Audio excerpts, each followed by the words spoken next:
الف اللہ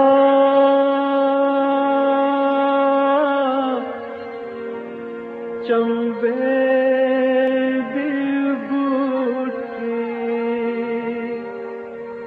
میرے من وچ مرشد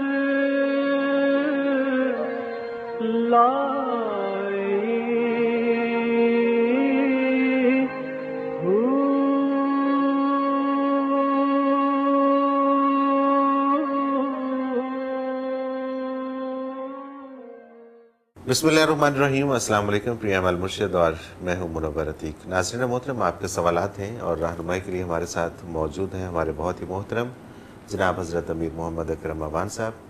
آپ سلسلہ نقشبندیہ اویسیہ کے شیخ ہیں، مترجم قرآن ہیں، مفکر قرآن ہیں، شاعر ہیں، ادیب ہیں، بہت سے حوالے ہیں آپ کے تعارف کے۔ حضرت جی بہت شکریہ، آپ نے وقت دیا۔ سوالات آج بھی ہمارے پاس کافی زیادہ ہیں۔ احمد علی کا پہلا سوال شامل کرتے ہیں، ڈی آئی خان سے۔ یہ لکھتے ہیں کہ آج کل کے دور میں انسان کو بہتر زندگی گزارنے کے لیے کن اصولوں پر عمل کرنا چاہیے؟ الحمدللہ رب العالمین والصلاة والسلام علی حبیبہ محمد وآلہ وصحبہ اجمعین۔ اعوذ باللہ من الشیطان الرجیم، بسم اللہ الرحمن الرحیم۔ میں ایک دن ٹیلی ویژن پہ ایک پروگرام دیکھ رہا تھا ویسٹ کا، وہ ڈسکس کر رہے تھے مختلف مذاہب کو، ریلیجس کو۔ تو جب اسلام کی بات آئی تو انہوں نے ایک بڑا عجیب جملہ کہا کہ Islam has the monopoly of the truth, کہ یہ صحیح نہیں ہے، باقی بھی ہیں ان میں بھی سچ ہے، تو اسلام کہتا ہے سارا سچ میرے پاس ہی ہے۔ حقیقت یہ ہے کہ اسلام مناپلی نہیں کرتا، اسلام از دی اونلی ٹروتھ۔ بالکل صحیح۔ اور اسلام اپنے آنے سے لے کر قیامت تک کے لیے ایک لائے عمل اور راہ حیات ہے، اور ہر عہد میں اس عہد کی ضرورتوں کے مطابق جواب دیتا ہے۔ صحیح۔ زمانہ بدل گیا، 15 صدیاں گزر گئیں قرآن کو نازل ہوئے، 15 صدیوں میں زمانے نے کتنی کروٹیں لی، بہت زیادہ۔ کتنے نئے سوال پیدا ہوئے، کنوینس کے ذرائع بدل گئے، روزگار کے ذرائع بدل گئے، لباس بدل گئے، رہن سہن بدل گیا، کیا کیا تبدیلیاں ہوئیں، حکومتیں بدلیں، ممالک بدلے، سرحدیں بدلیں، ادھر کی بادشاہی ادھر، ادھر کی ادھر، بادشاہ آ گئے، جمہوریت آ گئی، ڈکٹیٹرشپ، کیا کیا نہیں ہوا۔ لیکن کسی عہد کے کسی سوال کو اسلام تشنا نہیں چھوڑتا۔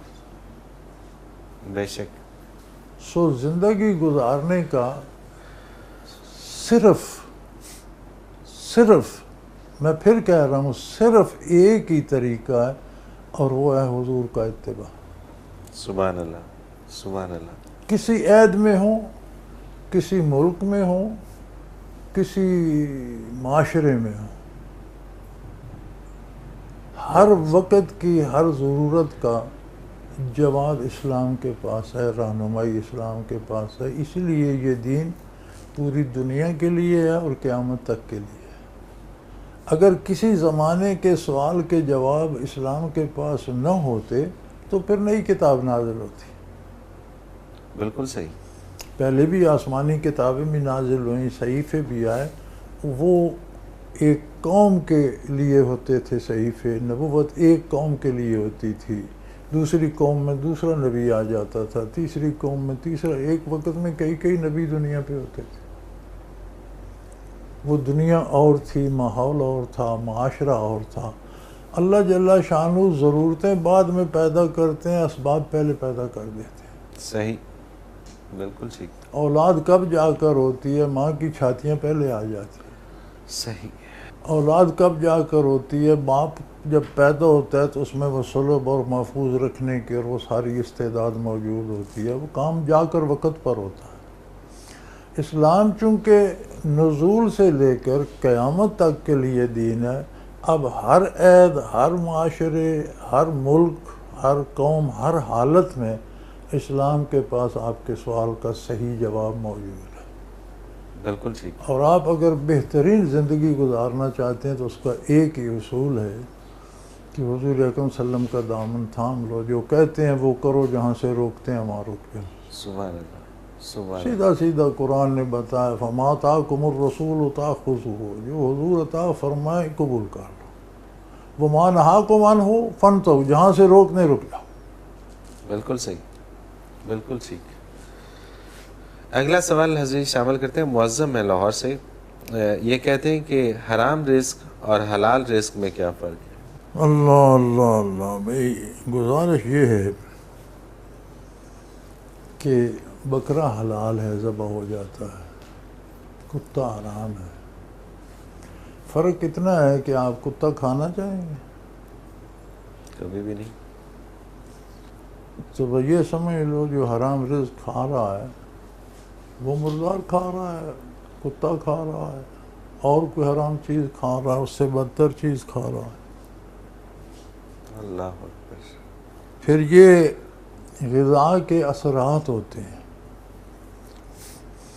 غذا سے سارا وجود اس کے باڈی سیلز بنتے ہیں، جو باڈی سیل حرام سے بنتے ہیں وہ بھلائی قبول نہیں کرتے، سوچیں مسخ ہو جاتی ہیں، کردار مسخ ہو جاتے ہیں، اور ایمان چلے جاتے ہیں۔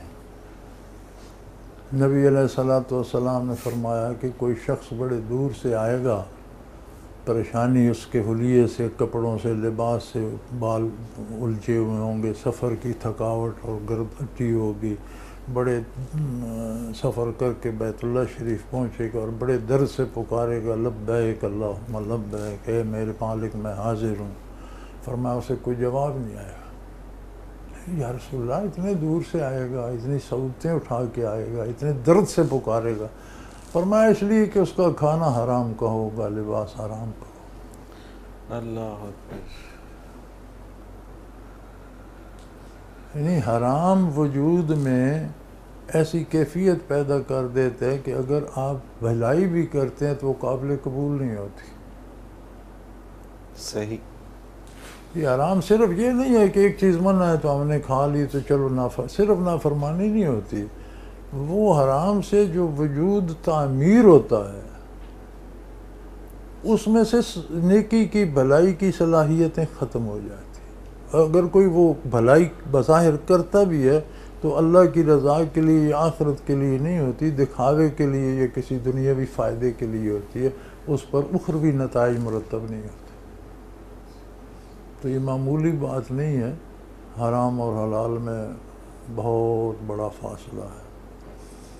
حلال غذا سے جو باڈی سیل پیدا ہوتے ہیں، جو خون پیدا ہوتا ہے، جو دل کی دھڑکنیں زندہ رہتی ہیں، ان میں انوارات قبول کرنے کی استعداد ہوتی ہے، بھلائی قبول کرنے کی استعداد ہوتی ہے، نیک آرزو پیدا ہوتی ہے، نیکی کی خواہش، نیکی بوجھ نہیں لگتی، بالکل صحیح۔ خوشی ہوتی ہے نیکی کر کے۔ حرام میں گناہ کر کے خوشی ہوتی ہے، نیکی بوجھ لگتی ہے۔ صحیح۔ اور یہ حرام حلال صرف کھانے پینے کی چیزوں تک محدود نہیں نہیں ہے، یہ زندگی کے یہ ہر زندگی کے کام ہر میں کام یا میں۔ جائز ہے یا ناجائز۔ بالکل صحیح ہے، آپ بات کرتے ہیں وہ یا درست ہے یا غلط ہے، دو میں سے ایک ہے، بالکل ٹھیک۔ یا وہ ناجائز ہے یا جائز ہے۔ آپ کاروبار کرتے ہیں یا اس میں غلط کرتے ہیں یا صحیح کرتے ہیں، آپ مقدمہ کرتے ہیں، غلط کرتے ہیں یا صحیح کرتے ہیں۔ اور وہ زندگی کا سب کچھ کوئی حرام کام حلال کے اس میں آتا ہے۔ اس میں حرام حلال آ جاتا ہے، باتوں تک میں آ جاتا ہے۔ اچھا، اور ہر چیز کا اپنا اثر ہے، کلام کا اپنا اثر ہے، غذا کا اپنا اثر ہے، لباس اور حلیے کا ہر چیز اپنا ایک اثر رکھتی ہے جو محسوس کرنے کے لیے دل کی نگاہ چاہیے۔ بالکل ٹھیک ہے۔ چونکہ یہ کیفیات ہوتی ہیں، وہ کیفیات ظاہری آنکھوں سے نظر نہیں آتی، کیفیات دل میں حیات ہو تو وہ محسوس کرتا ہے، خوشگوار ہیں یا ناخوشگوار ہیں، بھلی ہیں یا بری ہیں، وہ محسوس کر سکتا ہے، ظاہری آنکھوں کو نظر نہیں آتی۔ لیکن اگر ہم تجزیہ کرنا چاہیں تو ہم اپنا، کسی کا نہیں، اپنا ہر کوئی کر سکتا ہے کہ مجھے بھلائی اچھی لگ رہی ہے یا نہیں۔ سبحان اللہ. میں برائی کی طرف دوڑ رہا ہوں یا مجھے برائی سے نفرت ہو رہی ہے؟ اگر مجھے برائی کی طلب ہو رہی ہے تو اس کی وجہ کیا ہے؟ میں نے کہاں غلطی کی؟ ہمارے ایک جنرل صاحب ہیں، بہت معروف ہیں، بین الاقوامی مانے ہوئے ڈاکٹر ہیں، تو میں ان کے زیر علاج تھا راولپنڈی میں. تو وہ فرمانے لگے کہ میں نے اللہ کا شکر ہے کوشش کی ہے، زندگی بھر حلال کھایا ہے، سچ بولا ہے، سیدھا سیدھا رہا ہوں، تو کوئی تھوڑی سی میری زمین ہے تو مجھے فون آیا کہ تمہارا ٹریکٹر چوری ہو. تو میں بڑا حیران ہوا کہ میرا ٹریکٹر کیوں چوری ہو گیا. تو کہنے لگے میں نے مسز سے بھی بات کی تو اس نے کہا کہیں گھپلا ہوا ہے، تم نے کوئی غلطی کی ہے. میں بڑا سوچا کہ کہیں سے میں نے کوئی ناجائز بینیفٹ لے لیا ہے، کوئی ناجائز پیسہ آ گیا میرے پاس، ہوا کیا ہے؟ بظاہر کوئی بات سمجھ میں نہیں آتی. تو کہتے میں سوچتا رہا 2-4 دن، تو میں نے ایک دن مجھے اسٹرائک ہوا کہ میں نے ایک پلاٹ بیچا تھا اور اس کی زکوٰۃ نہیں دی تھی. کہنے لگے میں نے کہا پکڑی گئی بات. تو میں نے حساب کیا، جو زکوٰۃ بنتی تھی وہ چیک لکھا اور صبح امراض قلب والے اسپتال والوں کو اس میں چیریٹی میں دے دیا کہ یہ میری زکوٰۃ ہے، اس میں رکھ لو. کہتے ہیں شام کو مجھے فون آیا آپ کا ٹریکٹر برآمد ہو گیا. کیا بات ہے، کیا بات. اور کہتے ہیں عجیب سبحان بات اللہ، یہ ہے سبحان کہ اللہ. جتنی میری زکوٰۃ بنتی تھی اتنی قیمت کا ٹریکٹر تھا. اللہ اکبر، اللہ اکبر. یہ تو وہ نیک لوگ ہیں نا جو لوگ نوٹ کرتے ہیں سبحان اللہ، انہیں تو یہ نتائج نظر آتے ہیں. اب دیکھیں ایک بندے کی ساری زندگی صاف ستھری ہے، بالکل صحیح. ایک جگہ غلطی سے رہ گئی، خیال نہیں کیا کہ یہ جو بیچا ہے اس پیسے پہ بھی زکوٰۃ ہونی چاہیے. ہاں جی، بالکل صحیح. تو کہتے ہیں یار میرے ساتھ حادثہ ہوگا. میں بڑا حیران ہوا، تو میں نے بڑا سوچا تو مجھے سمجھ آئی کہ وہ زکوٰۃ میں نے جب دی، میں نے صبح دی، شام مجھے فون آیا کہ آپ کا ٹریکٹر برآمد ہو گیا. سبحان اللہ، سبحان اللہ. سو اس میں حرام کے پیسے لے کے حلال کا گوشت تلاش نہ کریں، بلکہ ہر ایک قدم قدم کے اوپر وہ جو حرام سے خریدیں گے وہ بھی حرام ہی ہوگا. بالکل صحیح. حضرت جی مجھے ایک بریک پہ جانا اور واپس آ کے اور سوالات شامل کرتے ہیں. ناظرین محترم، اگر آپ بھی اپنے سوال کے ذریعے اس پروگرام میں شامل ہونا چاہیں تو اسکرین پہ ہمارا نمبر موجود ہے، آپ نوٹ فرما لیجیے 033349555021. اور اسی طرح سے آپ ہمیں میل کر سکتے ہیں. ویب سائٹ ہے ہماری almurshid.tv. اس ویب سائٹ میں حضرت جی کی تمام تراجم ہیں، انگلش کے اور اردو کے، وہ بھی آپ کو ملیں گے قرآن پاک کے، اور بیانیہ تفاسیر بھی اس میں آپ کو ملیں گی. پھر اس میں سرچنگ کا بڑا زبردست سلسلہ ہے کہ آپ کوئی بھی موضوع اس میں سرچ کرنا چاہیں تو بڑی آسانی سے آپ سرچ کر سکتے ہیں. اپنا کوئی بھی سوال آپ میل کرنا چاہیں تو کوسچن کے آپشن پہ جا کے آپ ہمیں اپنا سوال میل کر سکتے ہیں. آپ کا سوال پروگرام میں شامل کریں گے. ایک مختصر کمرشل بریک لیتے ہیں، ہمارے ساتھ رہیے گا.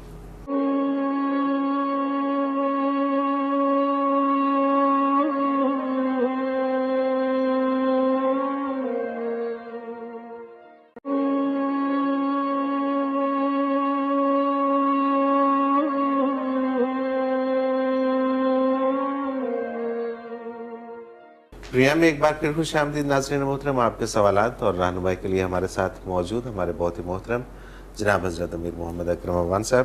حضرت جی اگلا سوال شامل کرتے ہیں. روشن علی ہیں گوٹکی سے. سگریٹ کے حوالے سے رہنمائی فرمائیے گا کہ شریعت کے مطابق حرام ہے یا حلال ہے، کیا ہے؟ سگریٹ یا تمباکو پینا جو ہے، یہ جو طبی طور پر جو بتایا جاتا ہے کہ صحت کے لیے مضر ہے، ٹھیک ہے، اور شرعاً اس میں کوئی حرمت نہیں ہے. فتاوی رشیدیہ میں دیکھ رہا تھا، ان سے کسی نے پوچھا کہ جی میں تو تمباکو پیتا ہوں، تو رمضان شریف میں اب روزہ بھی رکھتا ہوں، تو میرا دل چاہتا ہے کہ میں حقے کا کش لگا کر افطار کروں. کوئی حرج نہیں کہا. صحیح، شرعی اعتبار سے منع نہیں ہے، کوئی شرعی اعتبار سے اس میں کوئی حرمت یا منع نہیں ہے. اور پھر اس میں مختلف اسباب بھی ہوتے ہیں. بعض لوگ عادت کے طور پر، فیشن کے طور پر پیتے ہیں. بعض دفعہ آپ کو کسی تکلیف کے علاج کے لیے بھی ڈاکٹر تجویز کر دیتے ہیں. تو اس میں کوئی شرعی حرمت نہیں ہے. تو ٹھیک. ایک غیر ضروری خرچ ہے، کوئی اس کے لیے کوئی معقول وجہ نہ ہو تو نہیں پینا چاہیے. صحیح، بالکل ٹھیک. فضول خرچ ہے، صحت کے لیے مضر ہے، جو چیز صحت کے لیے مضر ہو وہ نہیں لینی چاہیے. بالکل صحیح. پھر بعض اوقات اب دیکھیں نا، بعض مریضوں کو تو طبیب سینکھی کا کشتہ بھی دیتے ہیں. سینکھی تو زہر ہے، جی ہاں، لیکن اس کی باڈی کی ضرورت ہوتی ہے. بالکل صحیح. تو بعض لوگوں کو ایسی عادت ہو جاتی ہے کہ اس کے بغیر رہ نہیں سکتے، یا کوئی اور ایسی انہیں تکلیف ایسی ہو جاتی ہے کہ وہ بعض کہتے ہیں جی میں تمباکو نہ پیوں رفع حاجت نہیں ہوتی، پیٹ پھول جاتے ہیں، کہ اس کے اسباب ہوتے ہیں. تو وہ ایک الگ بات ہے. بالکل صحیح، بالکل صحیح. ویسے نامناسب ہے صحت کے لیے ظاہر جتنا اجتناب کیا جتنا اجتناب کیا جائے، ایک فضول غیر ضروری خرچ بھی ہے. بالکل صحیح. اگلا سوال حضرت شامل کرتے ہیں عادل خالد سیال، یہ سوئٹزر لینڈ افریقہ سے. یہ کہتے ہیں حضرت جی آپ کا پروگرام بہت شوق سے دیکھتا ہوں، انتہائی معلوماتی پروگرام ہے. میرا سوال یہ ہے کہ میرے گھر والے ایک پیر خانے سے بیعت ہیں، میں بھی اسی پیر خانہ سے بیعت تھا، مگر میں نے اپنی پوری زندگی میں اس پیر خانے سے کوئی برکات نہیں دیکھی. سو میں نے اس پیر خانے کو چھوڑ دیا، لیکن میرے گھر والے اب بھی اس پیر خانے سے وابستہ ہیں. میرے لیے کیا کوئی شرعی حکم ہے کہ میں ان کو وہاں سے ہٹا دوں؟ گزارش یہ ہے کہ بیعت کا مقصد ہی دو طرح سے ہے. بیعت متعدد اقسام کی ہے. یہ جو ہم ووٹ دیتے ہیں یہ بھی ایک بیعت ہے کہ یہ بندہ ہمارے امارت کے لیے یا ذمہ داری کے لیے موزوں ہے، یہ بھی دیانتداری سے دینا چاہیے. یا جہاد میں لوگ امیر کے ساتھ موت کی بیعت کرتے ہیں کہ مر جائیں گے، آخری گولی آخری بندے تک لڑیں گے، یہ الگ ہے. یہ جو موضوع آپ کا ہے اس میں دو طرح کی بیعت ہے. ایک بیعت اصلاح کہتے ہیں اسے، صحیح. وہ ہر اس بندے کے ساتھ جائز ہے جس کا وہ عالم نہ بھی ہو لیکن اتنا علم ہو کہ روزمرہ کے امور میں آپ کی رہنمائی کر سکے. تو بیعت ہونے سے مقصد یہ ہے کہ اس پر اعتبار کرتے ہو آپ اس سے مسائل سیکھ کر ان پر عمل کر سکیں. اسے بیعت اصلاح کہتے ہیں. اور اس کی شرط یہ ہے کہ وہ بندہ باعمل بھی ہو اور جانتا بھی ہو، اتنا جانتا ہو کہ آپ کی رہنمائی کر سکے. اگر پورا عالم نہیں ہے، عالم ہو تو بہت نور علی نور. دوسری بیعت ہوتی ہے اکتساب فیض کے لیے. وہ ہوتی ہے کہ وہ برکات جو روحانی طور پر آقا نامدار صلی اللہ علیہ وسلم سے قلبی طور پر آ رہی ہیں وہ حاصل کی جائے. وہ تو میرے خیال میں معاشرے میں انکاہ ہے، لوگ اسے جانتے بھی نہیں، کسی کو اس کی طلب بھی نہیں. ہم نے پیروں کی بجائے مرشدوں کی بجائے بت بنا لیے ہیں. ہم یہ سمجھتے ہیں کہ یہ ہماری دنیاوی ضروریات پوری کریں گے، حالانکہ اس کے ساتھ پیر کا مرشد کا ہماری دنیا سے کوئی زیادہ سے زیادہ وہ بھی دعا کر سکتا ہے. اس سے زیادہ کیا کر لے گا؟ وہ خود محتاج ہے، دنیا اس کی بھی اپنی بھی ہے، صحت بھی ہے، بیماری بھی ہے، سب کچھ اس کے ساتھ بھی ہوتا ہے. تو یہ جو بیعت ہے اگر یہ اصلاح کے لیے ہے تو یہ بھی برائی سے روک کر اچھائی پر لانے کا جو حکم کرتا ہے، آپ کو بتاتا ہے وضو کا طریقہ یہ ہے، نماز کا طریقہ یہ ہے، اس کے اوقات یہ ہیں، حلال حرام یہ ہے، رشتوں کی اہمیت یہ ہے، زندگی کے مسائل کی رہنمائی کرتا ہے. الحمدللہ. اگر آپ برکات چاہتے ہیں تو وہ ظاہری بیعت سے نہیں ملیں گی، وہ کسی ایسے بندے کو تلاش کرنا پڑے گا، چونکہ یہ موروثی علم ظاہر بھی تو موروثی ہے نا، نسل بعد نسل آ رہا ہے. کیفیات باطنی بھی موروثی ہیں. علم ظاہر عام بہت سے لوگوں نے حاصل کیا، کیفیات باطنی والے کم لوگ رہے. قیمتی چیز تھی، خوش نصیبوں کو ملی.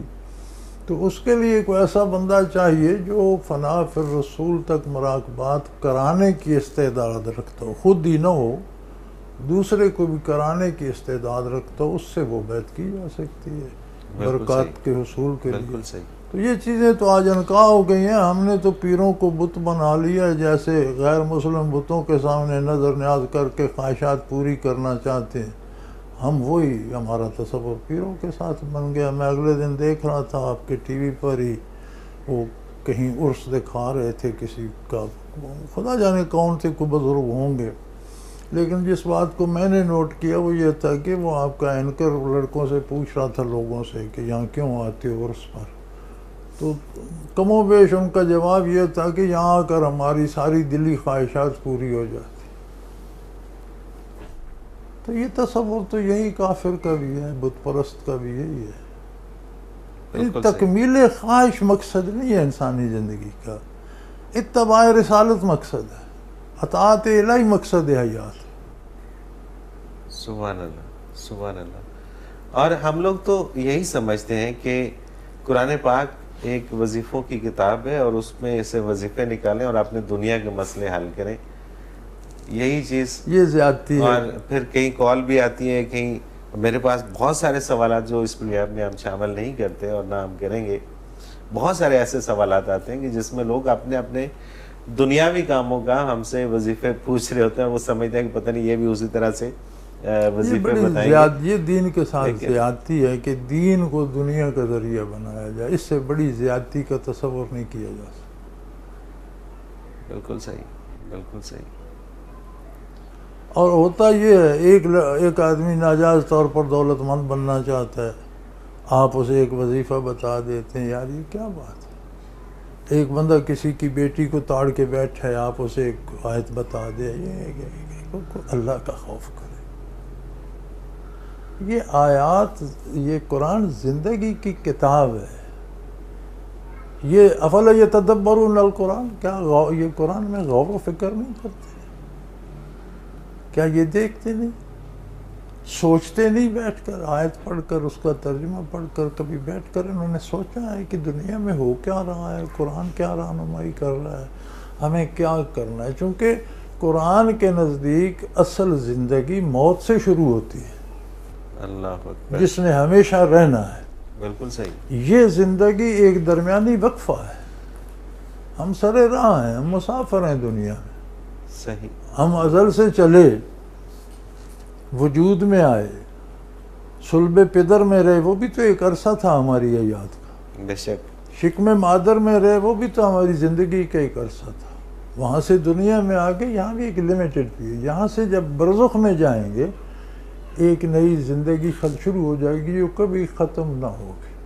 صحیح۔ اب یہ جو دنیا میں عاقل ہونے سے لے کر موت تک کا وقفہ ہے، یہ لمبا ہے یا تھوڑا ہے، یہ اس لیے ہے کہ ہم اس میں تعمیر آخرت کا سامان کر لیں جو زندگی کبھی ختم نہ ہوگی۔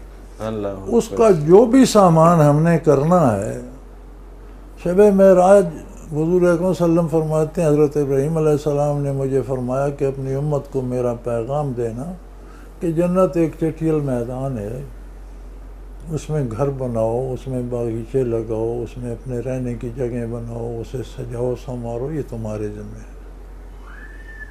بالکل صحیح۔ عجیب مثال، جنت تو اللہ نے فل فلیج بنا دی، وہ جانتا ہے کس کو کتنا دینا ہے، بے شک۔ لیکن جانے والے کے لیے تو آپ نے مثال کے طور پر فرمایا کہ یہ سمجھو کہ ایک چٹیل میدان ہے، میں نے وہاں ہمیشہ نہ ختم ہونے والی زندگی گزارنی ہے، وہاں مجھے گھر بھی چاہیے، وہاں مجھے ارد گرد کا ماحول بھی اچھا چاہیے، وہاں مجھے اچھا رزق لباس بھی چاہیے، میری بیوی کو بھی میرے ساتھ ہونا چاہیے، میرے والدین کو میرے گھر میں ہونا چاہیے، میرے بچوں کے لیے میرے گھر میں گنجائش ہونی چاہیے، اس کے اتنے کمرے ہوں، اس کے یا اتنے گھر ہوں یا اتنی جگہ ہو، اس میں باغ بھی ہونے چاہیے، اس میں پھل بھی ہونے چاہیے، اس میں نہر بھی ہونی چاہیے، اس میں سوئمنگ پول ہونے چاہیے۔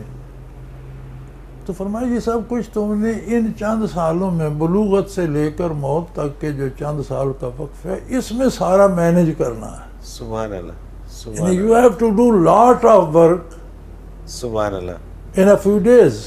سبحان اللہ۔ اس تھوڑے وقت میں تمہیں اتنا کام کرنا ہے کہ جس سے پھر تم نہ ختم ہونے والی تو آدمی کے پاس فرصت کب ہے خرافات کی؟ صحیح بات، صحیح بات، ٹائم بھی بہت شارٹ ہے، اور اگر اس کانسیپٹ کو انسان سمجھ جائے، بندہ تھوڑی دیر سوچے نا جی، بیٹھ کے غور کرے، ہر ایک قبر میں جا رہا ہے، صحیح بات، وہاں کیا ہو رہا ہے؟ فرعون بہت بڑا بادشاہ تھا، بڑی طاقت تھی، بڑی دولت تھی، بڑی فوج تھی، ارد گرد کی حکومتیں اس کے نام سے کانپتی تھیں، ذرا کسی سے لغزش ہوتی تو چڑھ دوڑتا تھا اور تباہ و برباد کر دیتا تھا، حکومتیں بھی لرزتی تھیں۔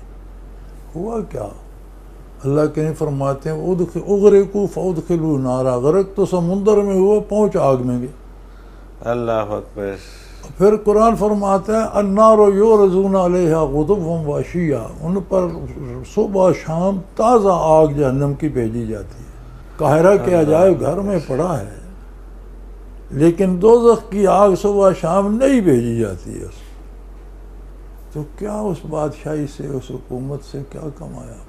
کچھ بھی نہیں، بالکل ہمیں بھی ہمیشہ رہنا ہے۔ الحمدللہ اللہ نے ہمیں بڑی آسانیاں دی، اپنا ذاتی کلام 30 پارے عطا فرما دیا، اپنے حبیب صلی اللہ علیہ وسلم کی رہنمائی، اتنا بڑا استاد، اتنا کریم، رحمت للعالمین، سبحان اللہ، سراپا رحمت کائنات کے لیے، پھر آسانی دے دی، جو بھی کر چکے ہو بعد آ جا، توبہ کر لو، سارے یبدل اللہ سیئات حسنات، یار میں اتنا کریم ہوں، تم نے برائیاں کی ہیں، میں تمہیں نیکیوں کا ثواب دوں گا، توبہ کر کے آ جاؤ۔ سبحان اللہ، سبحان اللہ، اللہ اکبر۔ کیسی عجیب بات ہے کہ یبدل اللہ سیئاتہم حسنات، قرآن کہتا ہے، اللہ فرماتے ہیں میں تمہاری برائیوں کے بدلے تمہیں نیکیوں کا ثواب دوں گا، بشرطے کہ توبہ کر کے آئندہ برائی سے باز آ جاؤ۔ سبحان اللہ، سبحان اللہ۔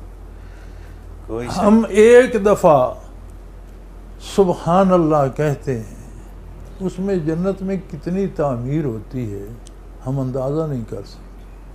ہم ایک سجدہ کرتے ہیں، اس میں ہمارے لیے کتنی تعمیر ہوتی ہے ہم اندازہ نہیں کر سکتے۔ تو اس تھوڑے سے وقفے میں ہمیں وہ سارا کچھ بنانا ہے، ہمارے پاس فرصت کب ہے وقت ضائع کرنے۔ بالکل صحیح بات، بالکل صحیح۔ حضرت جی مجھے ایک بریک پہ جانا ہے اور بریک سے واپس آ کے کچھ اور سوالات شامل کرتے ہیں۔ ناظرین محترم، اگر آپ بھی اس پروگرام میں اپنے سوال کے ذریعے شامل ہونا چاہیں تو اسکرین پہ ہمارا نمبر موجود ہے، آپ نوٹ فرما لیجئے 0333495501، اور اسی طرح سے آپ ہمیں میل کر سکتے ہیں almurshed.tv کی ویب سائٹ پہ جا کے کوسچن کے آپشن میں جائیے اور وہاں سے آپ اپنا کوئی بھی سوال ہو ہمیں بھیجیے، ہم آپ کا سوال اس پروگرام میں شامل کریں گے۔ almurshed.tv میں حضرت جی کے قرآن پاک کے ترجمے انگلش میں اور اردو میں موجود ہیں، بیانیہ تفاسیر موجود ہیں، اور سرچنگ کا بڑا اچھا سسٹم موجود ہے، آپ اس کو وزٹ کیجیے، اور ہمارے جتنے بھی گزشتہ پروگرام ہیں المرشد کے، یہ بھی آپ کو almurshed.tv میں مل جائیں گے۔ ایک مختصر کمرشل بریک لیتے ہیں، حاضر ہوتے ہیں، ہمارے ساتھ رہیے۔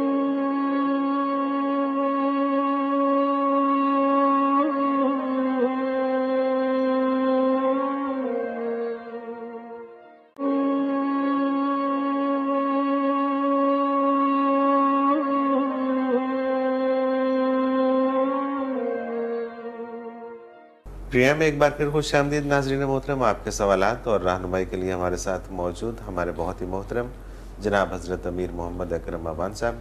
حضرت جی اگلا سوال پروگرام میں شامل کرتے ہیں، عابد میری لینڈ USA سے۔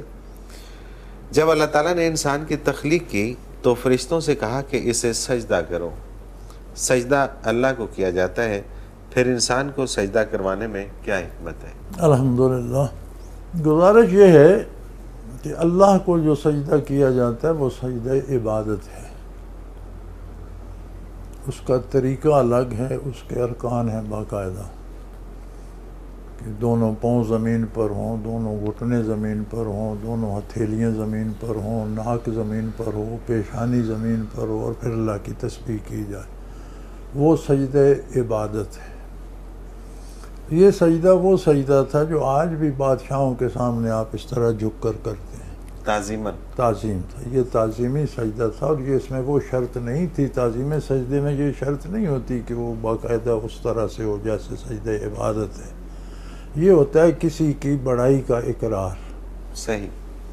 آج بھی آپ کسی بزرگ سے ملتے ہیں تھوڑا سا جھک جاتے ہیں، بالکل صحیح۔ آپ کسی حاکم سے ملتے ہیں تھوڑا سا جھک جاتے ہیں، یا جو بادشاہ باقی ہیں ان کے دربار میں جو ملتا ہے پہلے جھکتا ہے۔ تو یہ سجدہ تعظیم تھا، اور فرشتوں نے چونکہ یہ عرض کیا تھا کہ قرآن کریم بتاتا ہے وَإِذْ قَالَ رَبُّكَ لِلْمَلَائِكَةِ إِنِّي جَاعِلٌ فِي الْأَرْضِ خلیفہ، اللہ نے فرشتوں کو پہلے بتا دیا کہ میں زمین میں اپنا ایک نائب پیدا کرنا چاہتا ہوں جو میرے احکام کو روئے زمین پہ نافذ کرے۔ خلیفہ نائب ہوتا ہے، وہ اپنی پسند سے کچھ نہیں کر سکتا، جو اوپر سے حکم ملتا ہے اس کے نفاذ کا ذمہ دار ہوتا ہے۔ بالکل صحیح۔ اور یہ بڑی عظمت ہے کہ کوئی اللہ کا خلیفہ ہو۔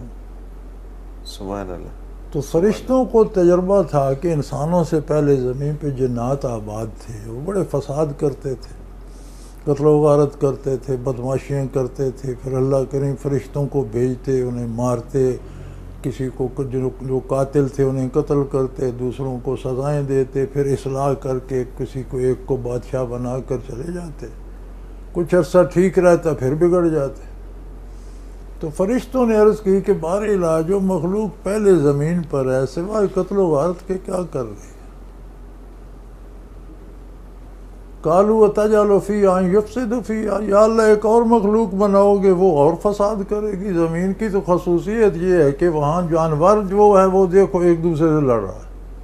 آپ وائلڈ لائف دیکھو، جی ہاں، کیا جنگل میں ہر وقت جنگ ہی نہیں ہو رہی؟ ہر وقت بعض چڑیوں پہ جھپٹ رہا ہے، چڑی کیڑوں پہ جھپٹ رہی ہے، شیر ہرن پہ جھپٹ رہا ہے، ہرن کسی اور کو کھا رہا ہے، سارا جنگ و جدل ہی ہے۔ بالکل صحیح، جو ذرا کمزور ہوتا ہے مارا جاتا ہے۔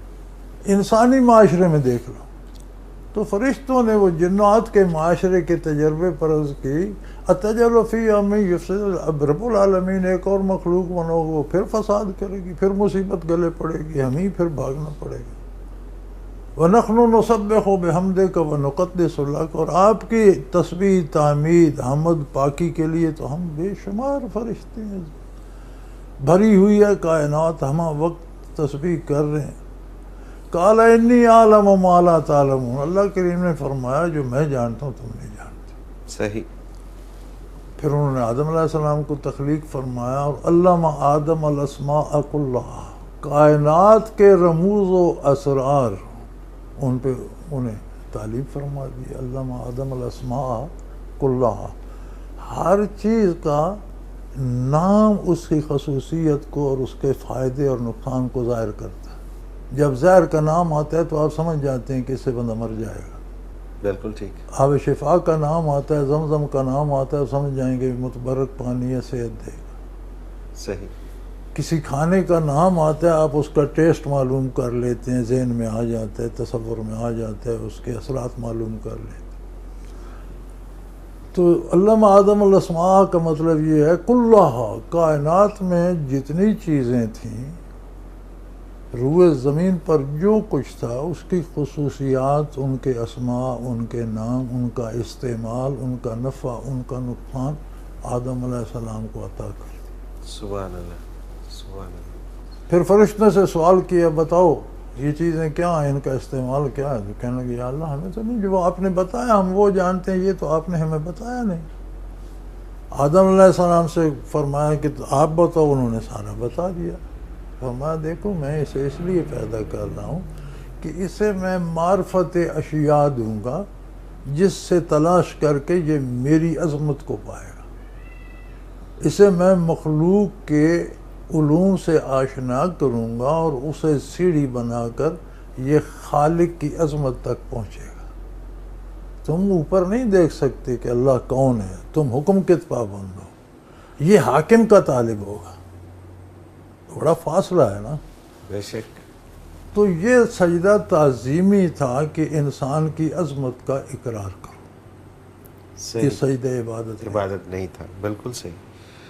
عمر نشاد ہیں، یہ ان کا سوال ہے کہ منگنی کے بعد لڑکا اور لڑکی ایک دوسرے کو فون کال کر کے ایک دوسرے کو جاننے کی کوشش اگر کرتے ہیں تو کیا یہ شرعی طور پر درست ہے؟ ناجائز، ناجائز ہے۔ نکاح سے پہلے کسی بے تکلفی کی اجازت نہیں ہے۔ ٹھیک ہے۔ جاننے کے اور بہت سے ذرائع ہیں، اور جو منگنی کرتے ہیں والدین یہ جاننا ان کی ذمہ داری ہے۔ بچے کو ان پہ اعتماد ہونا چاہیے۔ زیادہ سے زیادہ آج تو کیمرے کا دور ہے، بچی کو آپ تصویر دکھا سکتے ہیں، پہلے تو کیمرہ نہیں تھا تو یہ ہوتا تھا کہ اس کی جھلک دکھلا دیں، وہ بھی یہ نہیں کہ بے تکلف ملے، وہ بھی یہ ہوتا تھا کہ بچہ کسی فنکشن میں بچی پردے سے دیکھ لے کہ فلاں ہے، صحیح، اسی طرح بچی کی کوئی جھلک بچے کو دکھا دیں۔ آج تو کیمرے کا زمانہ ہے، اب تصویر دکھا سکتے ہیں، لائیو ویڈیو بھی دکھا سکتے ہیں۔ اس سے زیادہ بے تکلفی نکاح کے بعد شروع ہوتی ہے، نکاح سے پہلے جائز نہیں۔ صحیح، بالکل ٹھیک ہے، یہ مناسب نہیں نہ ہے کہ مناسب نہیں، حرام ہے، حرام ہے، حرام۔ اچھا کلی طور پہ حرام ہے یہ، حرام۔ صحیح، لیکن یہ تو اب ایک فیشن بن چکا ہوا ہے اور بات یہ اس کی یہ تو دیکھو، دھیان ہی نہیں رکھتا۔ حرمت شرعی تو فیشن بننے سے ختم نہیں ہوتی نا، یہ دو غلطیاں مل کر تیسری کا جواز پیدا نہیں کرتی۔ بالکل صحیح، بالکل اگر زیادہ لوگ غلط کر رہے ہیں تو غلطی کا جواز پیدا نہیں ہوتا، وہ غلط کر رہے ہیں، غلط ہی۔ غلط غلط ہے، چاہے وہ جس بھی انداز سے اور اس کے نتائج بھی بھگت رہے ہیں، جی ہاں، اس کے ثمرات بھی بھگت رہے ہیں۔ یہ جو شروع میں بے تکلفیاں شروع ہو جاتی ہیں نا، یہ سارا چاہ نکاح سے پہلے ختم ہو جاتا ہے، شادی کے بعد لڑائی شروع ہو جاتی ہے اور نوبت طلاق تک جاتی ہے۔ بالکل ایسے ہی ہے، یعنی آپ کثرت کے اعتبار سے دیکھیں نا تو یہ جتنی ہوتی ہیں جنہیں آپ لو میرج کہتے ہیں، یہ تکمیل خواہش کی آرزو ہوتی ہے، اپوزٹ سیکس کی خواہش ہوتی ہے، مرد میں بھی عورت میں بھی۔ بالکل صحیح، تکمیل خواہش کی ایک طلب ہوتی ہے، جیسے بھوک لگے روٹی کی طلب ہوتی ہے۔ اب روٹی سے محبت کون سی ہے؟ پیٹ بھر جائے تو خواہ باقی کتے کو ڈال دو۔ بالکل صحیح، بالکل ٹھیک بات، بہت اچھی اگزامپل، بہت اچھی اگزامپل ہے، ایسا ہی نہیں ہوتا۔ صحیح بات، لوگ ہزاروں روپے دے کر ڈشیں منگواتے ہیں، کھا کے باقی چھوڑ کے چلے جاتے ہیں، انہیں کوئی پرواہ نہیں کہاں جاتی ہے، یہ نہیں۔ بالکل تو صحیح، یہ محبت تو نہ ہوئی نا، یہ تو ایک ضرورت تھی، طلب تھی۔ اسی طرح جنس کی بھی طلب ہوتی ہے، جن سے مظاہرہ جن سے مخالف سے ہوگی اسے محبت کا نام دے دینا، یہ صحیح نہیں ہے۔ محبت آپ کی جب شادی ہوتی ہے تو پتہ چلتا ہے کہ اب محبت کی ابتدا ہوئی۔ صحیح، اب آپ کتنی محبت ایک دوسرے سے کرتے ہیں اور اسے کس طرح نبھاتے ہیں، بات ہے، پھر محبت نام ہوتا ہے قربانی کا۔ صحیح، محبت کچھ دینے کا نام ہے، لینے کا نہیں۔ بالکل ٹھیک، ہماری تو محبتیں بھی غرض سے ہوتی ہیں نا کہ یہاں سے کچھ ملتا ہے، مجھے بڑی محبت ہے، نہیں مل رہا تو دفع کرو۔ تو دفع کرو، کوئی شک، کوئی شک، محبت دینے کا، آپ محبوب کے لیے کیا کر سکتے ہیں؟ بے تو شک، یار اور کچھ نہ کر سکو تو اس غریب کی بچی کو برداشت تو۔ برداشت تو کرو نا یار، صحیح بات، اسی طرح خاتون خانہ خامد سے اگر محبت کرتی ہے تو اسے برداشت تو کرے، اس کے ماں باپ کی عزت کرے، اس کے بہن بھائیوں کی رسپیکٹ کرے، اس کے مال کی حفاظت کرے، اس کی آبرو کی محافظ، محبت ہے اس۔ بالکل صحیح، یہ بالکل جو صحیح، پہلے محبتیں اور یہ ٹیلی فون اور موبائل اور یہ میسیجنگ، یہ سب شرعاً حرام ہے اور اس کی اسلام میں کوئی گنجائش نہیں۔ کسی لڑکی سے جو آپ پر حرام ہے، جس سے آپ کا نکاح نہیں ہوتا، اس سے آپ بے تکلف نہیں ہو۔ نہیں ہو سکتا، اپنی بالکل صحیح، محرمات سے ملنا بیٹھنا، اس میں ایک عزت و احترام ہوتا ہے، وہ اور بات ہے، بالکل ٹھیک، اس بالکل کی ٹھیک، کوئی گنجائش اسلام میں نہیں۔ نہیں ہے، بالکل صحیح۔ حضرت جی بڑا اچھا لگا اور بڑا مزہ آیا آج کے اس پروگرام میں، اور اتنی دلچسپ اور اتنی معلومات ہمارے عوام کو بھی ملی اور مجھے بھی ملی۔ پروگرام کا وقت آپ نے اختتام کو پہنچ گیا، آپ کا بہت شکریہ کہ آپ نے وقت دیا۔ ناظرین محترم، اگر آپ بھی اپنے سوال کے ذریعے اس پروگرام میں شامل ہونا چاہیں تو ہمارا نمبر نوٹ فرما لیجئے، 0333495521، اور اسی طرح سے ہمیں آپ میل کر سکتے ہیں۔ ای میل کرنے کے لیے almurshid.tv کی ویب سائٹ پہ جائیے، کوسچن کے آپشن پہ جائیے، اپنا سوال لکھیے اور ہمیں بھیج دیجیے۔ almurshid.tv پہ حضرت جی کے قرآن پاک کے انگلش اور اردو کے ترجمے موجود ہیں، آپ سرچ بھی کر سکتے ہیں۔ آپ کوئی بھی موضوع، کسی بھی موضوع کے حوالے سے جو بھی ڈیٹیل آپ لینا چاہتے ہیں اس ویب سائٹ سے آپ کو ملے گی۔ بیانیہ تفاسیر بھی موجود ہیں اور ہمارے گزشتہ سارے پروگرامز المرشد آپ کو اس ویب سائٹ پہ مل جائیں گے۔ اس کے ساتھ ہی آج کے پروگرام کا وقت اپنے اختتام کو پہنچا۔ منور عتیق کو اجازت دیجیے، اللہ حافظ۔ لا